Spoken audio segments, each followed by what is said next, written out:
I have a superstitious mom.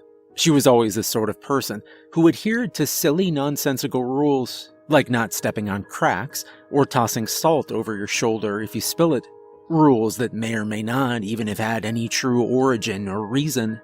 Things that people follow blindly, even though we all know there are absolutely no consequences for breaking, but follow anyway.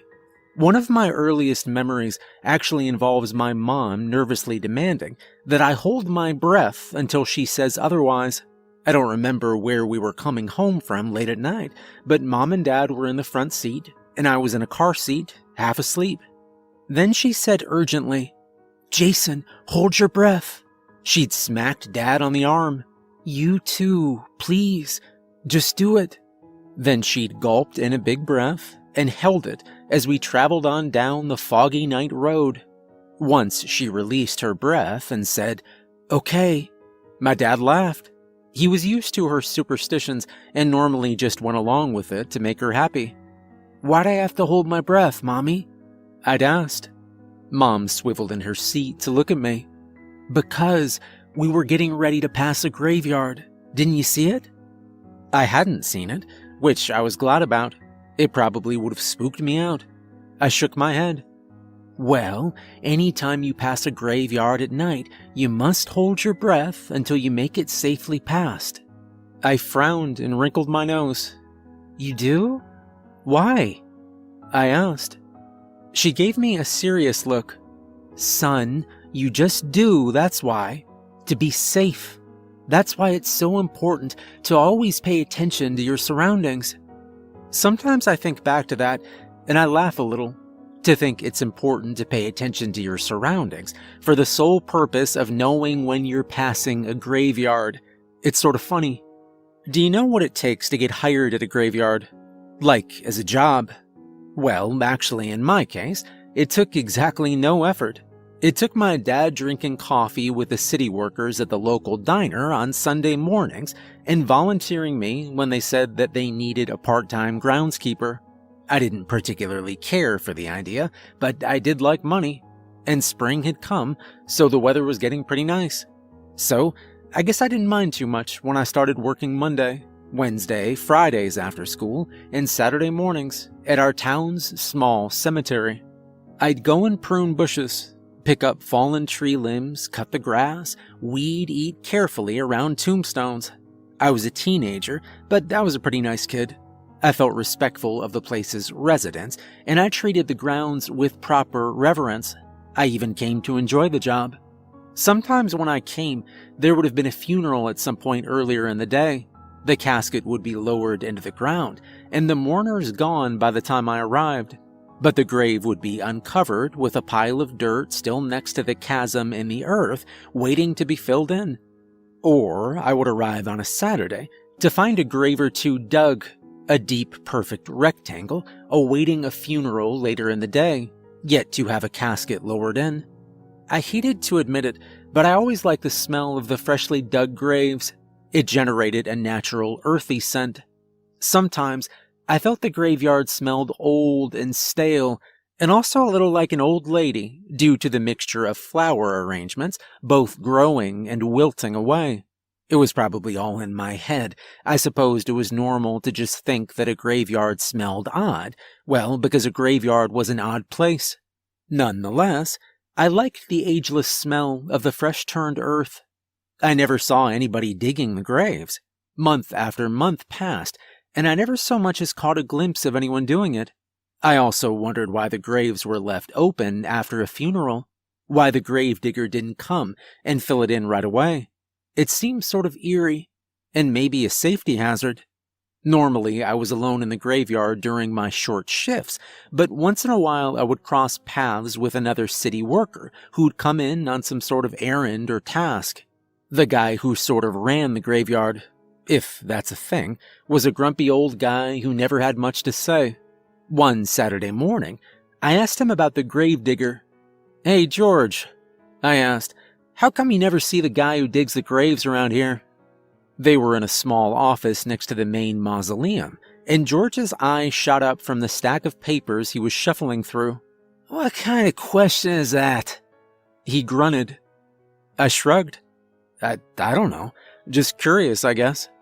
George gave me a sharp look, staring at me for a second. He works at night, he finally barked. Oh, always? Like he never needs a night off to work in the day instead? He was glowering at me then. Boy, it's a job for the nighttime. Now, if you ain't got nothing to do, I reckon you should just skedaddle. So, from then on, I got sort of obsessed with the gravedigger. Thinking of it as a job that had to be done strictly at night just made it all the more strange and alluring to me. Who was this person?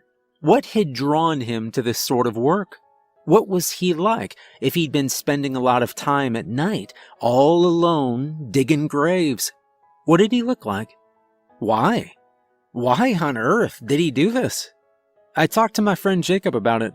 I told him one day about all the open graves that popped up in the morning time, what grouchy old George had told me about the night gravedigger, and my general fascination with this person. Jacob stared at me blankly. Dude, you're nuts. I laughed. Seriously, I think working in the graveyard has gotten to you. I need to tell your parents to make you quit that job. I chuckled again. Nah, it's a surprisingly okay job. Nothing creepy or like crazy making has ever happened. I bugged out my eyes and lurched at him playfully. He ducked out of my way. Seriously though, I continued, don't you ever think about what certain jobs are like? Like being a garbage collector or an NFL football player? Those are two really random selections, but yeah, I guess. I kind of think a lot about law enforcement. I might like to go that route when I'm older. See, that's exactly what I mean. You think about jobs and wonder what the job is like, and maybe about what sorts of people do certain jobs, right? Jacob shrugged. Yeah, I guess. Seems legit. So, yeah, then you get what I'm saying. You're already thinking about a law enforcement career. What I want to know is, who wakes up one day and goes, boy, I really feel passionate about pursuing a career in the field of digging graves? Jacob cracked up laughing. Okay, yeah, I guess I see your point. So the guy never comes around except late at night? There's literally no way you could get to meet him? I don't think so. So, I guess you have to go there at night then. I frowned. There is no way I could get out late at night unnoticed. And anyway, it's illegal to go in a cemetery past dark if you don't work there. Dude, you do work there, Jacob informed, rolling his eyes. Well, I mean, it wouldn't be my time to work, so it wouldn't be okay for me to be there. And look, anyway, don't you think it might kind of freak him out if someone just showed up late at night? Jacob thought about it for a minute.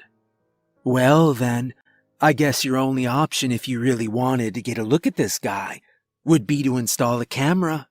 What? I asked. Sure, just a little motion-activated camera, like a Ring doorbell or something. Just put it somewhere that it most likely won't be noticed, and it'll just kick on when someone moves near it. That sounds sort of stalkery. Jacob shrugged. You sound sort of stalkery, dude. Wouldn't that be pretty sketch, though? Like, don't you think we could get in trouble for this? We? Jacob asked with a laugh. I mean, I suppose you could get in trouble, but the trick would be to leave it somewhere low-key and then get rid of it once you're satisfied. And if someone finds it and bothers to trace who it belongs to, which, come on, they probably won't, then you could just make up something about being worried about vandals and trying to do a community service. Whoa. Great idea, I said. You know, you have sort of a criminal mind for someone who wants to be a cop. Ha, well, maybe that'll make me an excellent cop. Within the next week, we'd gotten a hold of a small motion-activated camera and set it up to notify my phone when it was triggered. I happened to know that a funeral was scheduled for that Saturday, so I planted the camera where it would be definitely triggered near the site of a new grave. Jacob planned to spend the night at my house that night so we could finally see this mysterious gravedigger. I was super excited, but then felt really bad for being excited about anything involving a funeral. We spent the evening playing video games and eating pizza. We periodically checked the camera from my phone, which could be done even if no motion activated it. We repeatedly saw just the still, quiet gathering gloom of the evening falling over the cemetery and nothing more. It got later and later though, and eventually we both fell asleep watching horror movies. The gentle, jingling sound of chimes woke me up. It was the alert I'd selected for when the camera was activated. I sprung awake and had to shake Jacob since he was apparently less enthused about this project and didn't want to wake on his own. As I woke my friend, I fumbled to push the buttons to call up the camera on my phone. Jacob rubbed the sleep from his eyes, and we both settled to watch. There was a bank of graves visible, and further in the distance behind them, the stone door to the mausoleum could be seen. That, as it turned out, was the motion that had triggered the camera. I pushed a green button on the screen, which activated sound so that I could hear as well as see what was happening before our eyes. The heavy stone door, only meant to open on very rare occasions, was sliding open. Not only was it odd to see the door open at all, as far as I knew, there was a special tool required to open it. The door scraped noisily against the stone floor. A murder of crows nearby was roused by the noise and fluttered upwards in a flurry of shrieking caws. It seemed like eternity before the door finally finished its slow open, and what stood there in the dingy, dusty gloom made me drop the phone. "What the crap is that?" Jacob cried. We both scrambled to get the phone back to watch as the thing inside made its way out. It had a slow, shuffling gait, seemingly to drag one leg and haul its bony shoulders forward, as though it was walking against a hard wind. Its body was rail-thin, almost skeletal, with tattered old-fashioned clothing hanging from its frail frame. The skin on the face was sagging and paper-thin, but the worst part was that there were holes in various places where you could see clean through to the bone beneath. Its hair was white and wispy, all but a few wiry tufts missing. It had gaping black sockets where eyes should have been, but instead, only empty darkness pointed out toward the night. My heart was beating 1,000,000 miles per minute. Jacob punched my arm. "Dude, what the heck is happening right now?" My wide eyes remained glued to the nightmare depicted on the screen. "I have no idea." The thing moved forward, and after an eternity, it finally reached the gravesite scheduled to be excavated for tomorrow's funeral. It stared down at the ground, and then dropped to its knees. Next, it began to claw at the black earth. Jacob and I watched in shock and horror as the thing slowly and methodically dug the grave. With his bare, clawed, skeleton hands. We watched mesmerized for a long time until finally Jacob spoke up. "Maybe we should call the cops. This is seriously messed up." Without taking my eyes from the screen, I replied, "I mean, that grave was scheduled to be dug tonight, and he's doing it. Doesn't it stand to reason the cops already know about this guy? He is the grave digger." Jacob shook his head. No way this is legit. That guy is like a zombie or something." I shrugged, having no idea what to make of it. I can't believe I'm saying this, but yeah, it looks like a real-life zombie. Real dead zombie, you mean? And are you forgetting zombies eat people? I chuckled. Only movie zombies, Jacob. Oh, okay, yeah. You mean real-life zombies are nice, kind, old souls. Is that what you're saying? Please. Finally, I put the phone down. I don't know what this is, Jacob, but the city runs both the cemetery and the police department, And when I asked George about this, he acted all weird and secretive about it, and like it was just a well-known fact that graves are dug at night. So, whatever this is, I think that the people who run our town already know about it. Jacob frowned deeply. "What if it's dangerous?" he whispered. I shrugged. I don't know. I don't know what to think. Right now, it looks like it's just doing its job. After some more debate, we decided to put the phone away and sleep on it. The next day, the funeral would happen. The casket lowered into the grave, and the grave would be filled in the following night. So, we agreed that Jacob would spend the night again Saturday, and we would watch again to see what happened once there was a dead person waiting to be buried. The next morning, I reported for my shift.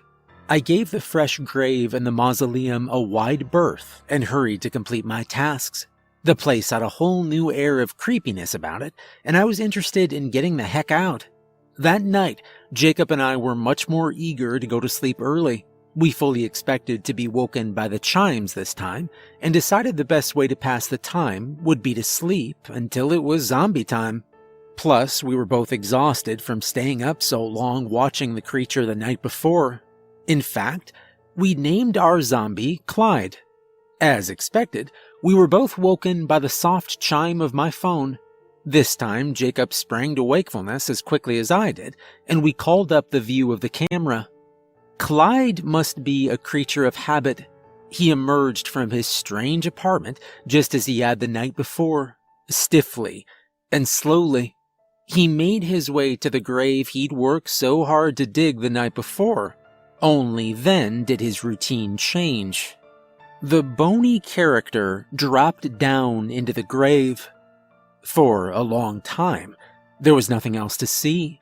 We were almost ready to give up and turn it off, when all of a sudden, Clyde's bony fingers emerged from the grave and dug into the earth. We watched with fascination and horror as Clyde rose from the grave. He hauled himself out of the earth, but the thing was, Clyde was holding an arm in his hand, and he was eating it. Oh my God. What is he doing? Jacob shrieked. And then we heard some noise from Clyde. He grumbled and moaned as he chewed on the arm. There were wet, sloppy sounds as the raw teeth gnashed between his ancient teeth, and snapping sounds as the sinewy flesh broke off the bone. His face was smeared with blood, dirt, and shadows of decay. I had the spinning, pounding rush of blood in my head, watching without believing what was happening. I told you zombies eat people, Jacob declared, whispering this time. I thought about it for a minute before answering, but at least it's a person who's already dead. Jacob shoved my arm and stared at me, with his mouth hanging open. Are you serious right now? I mean, I get that it's super disgusting, but you have to admit, he isn't hurting anybody. I cannot believe what I'm hearing, Jacob muttered. What if it's some sort of deal? Clyde does this admittedly horrible job that nobody wants to do, and in exchange, he gets what he needs. Jacob shook his head. This is the most messed up thing I've ever heard. No, look, hear me out. What if it's like the way it is in every graveyard? Maybe all grave diggers are like Clyde. What if it's normal? Jacob stared at me like he was sort of considering punching me. Jason, you've lost it. We absolutely have to call the cops. I frowned. Do cops even have any authority over creatures who are clearly already dead? I mean, seriously. The graves get dug right on schedule when they need to be dug. Then, like magic, they get covered in whenever someone needs to be buried. Do you think George and the other city people seriously don't know how that happens? Jacob sat back and pushed the phone away, contemplating what I'd said. I mean, it's just like my work there. I hardly ever see George. He just leaves a list on the desk in the office of tasks I need to complete. I wouldn't magically know what to do if no one tells me. Clyde, well, Clyde seems like he might be even less cognitively inclined than me, so... So what? Jacob interrupted. So, somebody's telling him what to do. Jacob shuddered. Gross.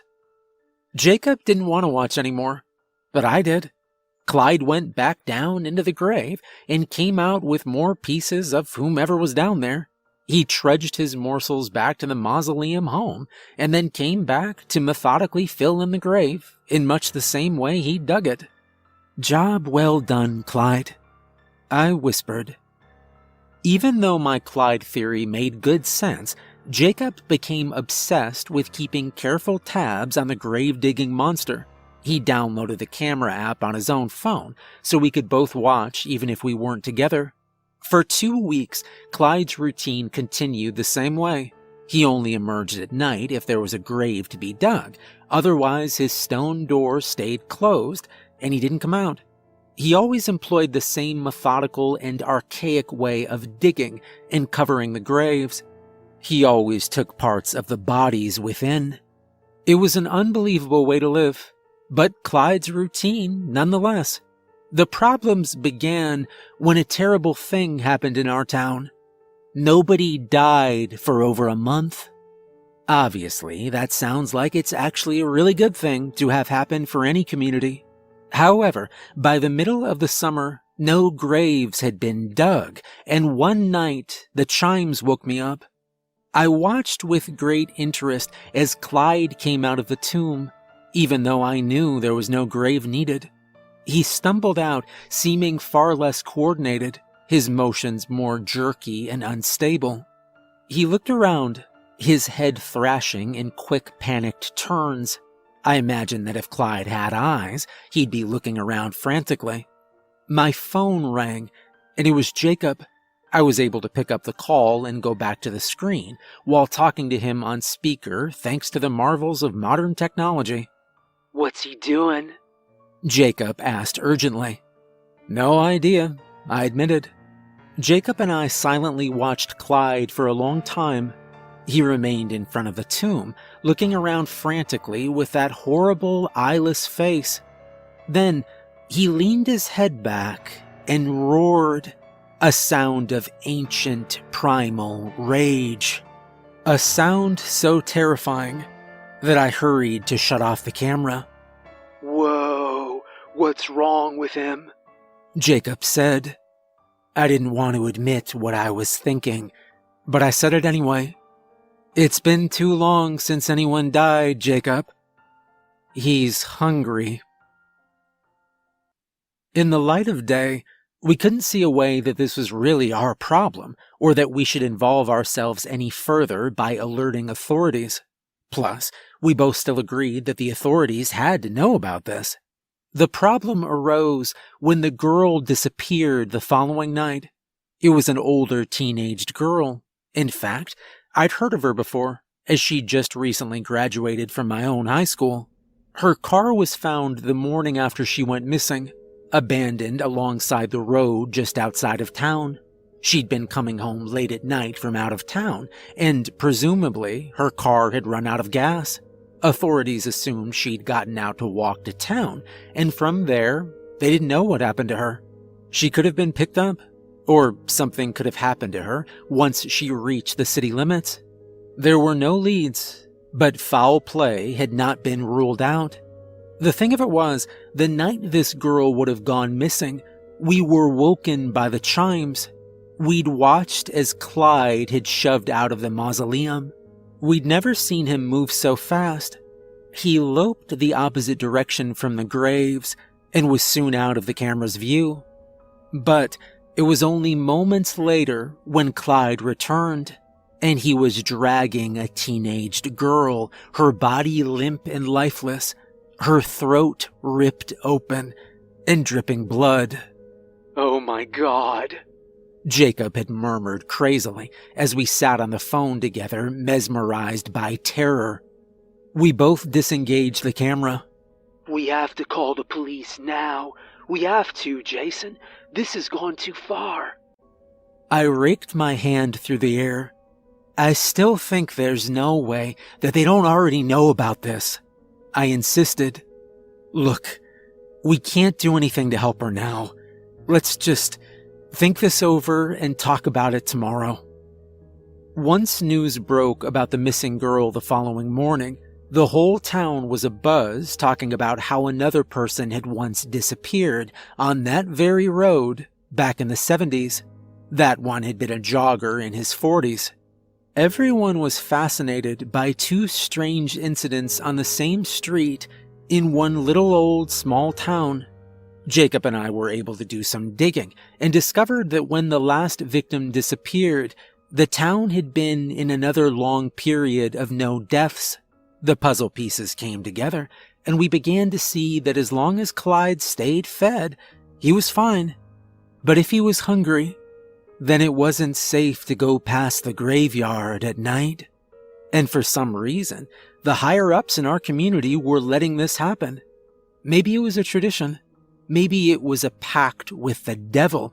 Maybe it was like this everywhere. Maybe it was why you have to hold your breath going past a graveyard at night. If you hold your breath, the zombies don't know you're there. What might happen to a citizen who became aware of this dark conspiracy and attempted to confront the authorities? After all, they were willing to accept the horrible deaths of a middle-aged jogger and a young woman driving at night. In fact, they would need to protect these secrets at all costs. We were suddenly happy we hadn't gone to the police. Well, don't hate me for this, Jacob, but he got what he needed. Maybe it'll be fine. People here can't stay alive forever. People will start dying again, and Clyde will go back to normal. Jacob looked at me like I was insane. At the same time, he couldn't argue with my logic. What could we do? The problem was the ban on death continued. People were apparently going through some weird, super healthy, super careful streak in our town, and nobody died. Another 6 weeks passed and brought us into the fall without a single death. Then, we were woken one night by the chimes. Just as he'd done the night of the unfortunate girl, Clyde came out of the mausoleum just to wish for a grave, scream at the moon. "We have to stop him," Jacob said urgently when he showed up on my doorstep by 6 a.m. the following morning. "If anybody goes by there, he's gonna kill him." What are we supposed to do? We can't know when someone will go by. If we get woken up by the chimes, it'll be too late for us to get there and warn the person. We have to be the people that go by. We'll know he's coming, and we'll cut off his head. "Are you crazy?" I demanded. "He's just some decayed old dirtbag, Jason. We can do it." Jacob and I got into a big fight about this. In the end, he agreed to give up the idea, or I threatened to go to the police after all. And we were both more scared of that idea than we were of Clyde. So, we laid the whole thing to rest, barely speaking over it, and simply prayed someone would soon die of natural causes. But 3 nights later, I was awoken by the chimes. I sat bolt upright, instantly awake, and filled with a bottomless sense of dread. Despite the fact that I'd initially thought we wouldn't be able to help whomever stumbled into Clyde's domain, I was driven by the urgent feeling to try.